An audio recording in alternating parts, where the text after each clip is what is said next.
यामध्ये काल छाननीचा दिवस होता.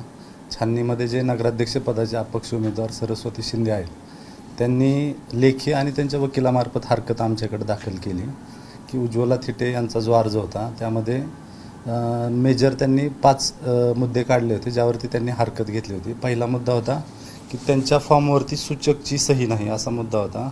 दुसरा होता त्यांचा अनुक्रमांक चुकला आहे. प्रभाग क्रमांक त्यांनी 5 नंबर नमूद केला आहे, पण ॲक्च्युअली त्यांचा 4 नंबरमध्ये त्यांचं नाव आहे. आणि त्यांनी जे सूचक दिले होते त्यांचा पण मतदार यादीतला अनुक्रमांक हा चुकीचा होता. आणि त्यांनी जो वयाचा पुरावा देणं अपेक्षित होतं सूचक आणि उमेदवाराचा, तो दिला नव्हता. असे 5 त्यांचे आक्षेप होते. त्या 5 आक्षेपामधला आम्ही ज्यावेळेस पडताळणी केली, आयोगाच्या वेळोवेळीच्या जे सूचना होत्या त्यानुसार जे 3 मुद्दे होते ते किरकोळ स्वरूपाचे होते, म्हणजे तांत्रिक होते. मतदार यादीतला अनुक्रमांक चुकीचा असणे, प्रभाग क्रमांक चुकीचा नमूद करणे आणि वयाचा पुरावा न देणे, ह्या तांत्रिक आणि ह्या किरकोळ त्रुटी आहेत, ज्या आम्ही आमच्या लेवलवरून त्याची पूर्तता केली.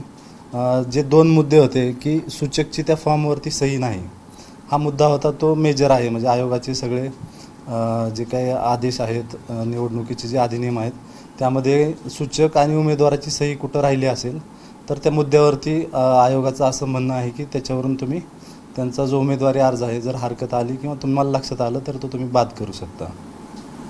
पण मग आता थेट आपल्यावरतीच तो ब्लेम जो आहे तो तिथं या ठिकाणी केला जातो आणि आपण पैसे घेऊन हे संगनमत केले असं देखील थेट आरोप आपल्यावर केलेला आहे. या आरोपांचं आपण कसं खंडन कराल? ह्यामध्ये पैसे घेण्याचा आणि ह्याचा हे एकदम चुकीचे आरोप आहेत.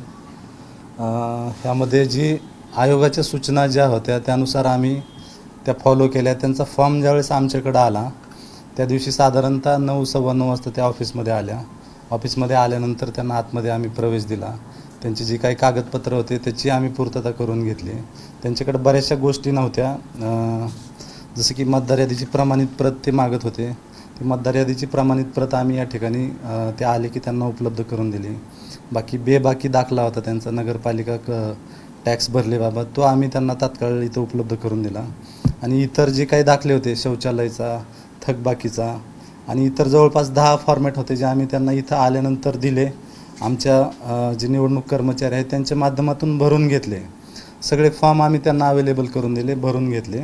आणि त्यानंतर जेव्हा 11 वाजता ते उमेदवारी अर्ज दाखल करण्यासाठी आले, त्यानंतर मग त्यांनी जो फॉर्म होता तो फॉर्म त्यांनी दिला. त्या फॉर्मच्या झेरॉक्स कॉपी देखील त्यांच्याकडे अवेलेबल आहेत. त्यामध्येही त्यांना कुठं असं लक्षात येणार नाही की आम्ही कुठं त्यांच्या अर्जाबरोबर छेडछाड केली आणि वेगळं काही आम्ही या ठिकाणी घेतलं आहे किंवा आम्ही काही त्यातले कागदपत्र कुठले गहाळ केलेत. त्यांच्याकडे पुरावे आहेत सगळे, त्यामुळं त्यांनी जे आरोप केलेले आहेत त्याला कुठलाही आधार नाही. त्यांचं असं म्हणणं आहे की झेरॉक्स कॉपी मागितली होती, त्याच्यावरती सही शिक्के मागितले होते, मात्र निवडणूक निर्णय अधिकाऱ्यांनी कुठलीही कागदपत्राचे फोटो दिले नाहीत, झेरॉक्स दिले नाहीत किंवा सही शिक्का रिसीव्ह कॉपी आम्हाला दिलेली नाही. त्यांच्याकडं एक जो मी आपल्याला OC दाखवतो त्याची एक जो नॉमिनेशन फॉर्म सबमिट केला आणि छाननीची दिनांक आहे ते 18 तारखेला 11 वाजता छाननीची दिनांक आहे, तो फॉर्मॅट आम्ही त्यांना दिला. त्याची पोच देखील आमच्याकडं आहे. म्हणजे त्यांचा फॉर्म आमच्याकडे जमा झाला आहे आणि छाननीची जी तारीख आहे 18 तारीख, ती तारीख दिल्याची आमच्याकडे पोच आहे. सर, आपण फॉर्म रद्द केल्यापासून आपल्याकडून लेखी स्वरूपात त्यांना काय मिळत नाही आहे आणि आपण त्यांचा कुठल्याही प्रकारचा कॉल रिसिव्ह करत नाही अशी देखील तक्रार आहे. नाही, त्यांचा कॉल मला आलाच नाही. काल रात्री 10:30च्या नंतर त्यांचा कॉल आला, त्यावेळेस मी झोपलो होतो. आणि सकाळी ज्यावेळेस मी त्यांना परत रिटर्न केलं तर त्यांचा सकाळी आमच्या ऑफिसलाही मेल आला होता की त्यांना जे काही आम्ही निर्णय दिलेला आहे ते निर्णयाची त्यांना प्रत पाहिजे आणि त्यांनी जो उमेदवारी अर्ज दाखल केला होता त्याची प्रमाणित प्रत त्यांना हवी होती. तर आम्ही त्यांना ती त्यांच्या मेलवरती त्यांना जो आम्ही आदेश दिला होता त्याची प्रत आम्ही त्यांना उपलब्ध करून दिली. आणि त्यांनी जे फॉर्म दाखल केला होता त्या फॉर्मची प्रमाणित प्रत आम्ही त्यांना फोन करून त्यांना ज्या ठिकाणी अपेक्षित आहे त्या ठिकाणी आम्ही त्यांना पोच केली आणि ती पोच देखील आमच्याकडे त्यांची आहे. असं म्हणणं आहे की जे नगर परिषद आणि नगरपंचायत निवडणुकीसंदर्भात निवडणूक आयोगाने जे नियम सांगितले त्याच्यामध्ये असं सांगितलं तर त्यांचं असं म्हणणं आहे की सूचकाची किंवा उमेदवाराची जर सही नसेल आणि सूचक अनुमोदक जर निर्णय अधिकाऱ्याच्या समोर उपलब्ध असेल त्याच ठिकाणी निवडणूक निर्णय अधिकाऱ्यांनी लक्षात आणून जर दिलं तर तिथं सही करून घेता येऊ शकते. तर त्यांनी आमच्या लक्षात का आणून दिलं नाही असं देखील त्यांच्या फॉर्ममध्ये मी सांगितलं तसं बऱ्याचशा त्रुटी होत्या, त्याची पूर्तता आम्ही केली. काही गोष्टीची आता त्याची जी प्राथमिक छाननी राहते, त्यांचा जो उमेदवारी अर्ज आला त्याची प्राथमिक छाननी आम्ही साधारणतः आता मतदार नॉमिनेशनचा तो शेवटचा दिवस होता. शेवटच्या दिवशी त्या आल्या, त्या दिवशी बरेच अर्ज आमच्याकडे आले. प्रत्येक अर्जाची प्राथमिक छाननी करायला वेळ जातो.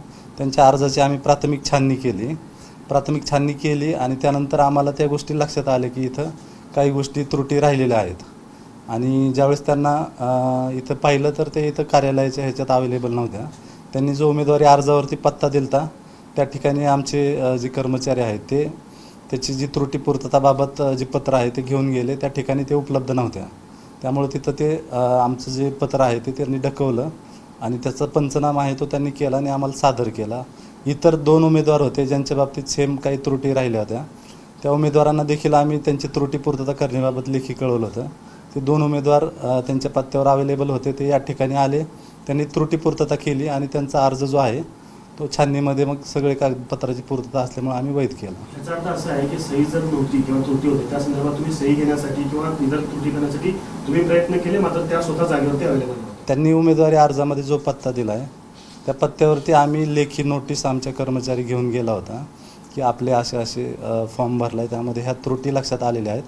तर ते त्रुटी पूर्तता करण्यासाठी नॉमिनेशनचा शेवटचा दिवस होता. त्या दिवशी 3 वाजेपर्यंत त्याची पूर्तता करावी, अन्यथा आपला अर्ज छाननीमध्ये बाद केला जाईल. ह्या प्रकारचं पत्र आम्ही त्यांना दिलं होतं. त्यांनी जो अर्जामध्ये पत्ता नमूद केला होता त्या पत्त्यावरती आमचा कर्मचारी गेला होता. सर, फोन मेसेजद्वारे काही संपर्क करण्यात आलाय का? त्या दिवशी उमेदवारी अर्जासाठी बरीच गर्दी होती, त्यामुळे फोनद्वारे आम्ही कुठल्याही उमेदवाराला संपर्क केला नाही.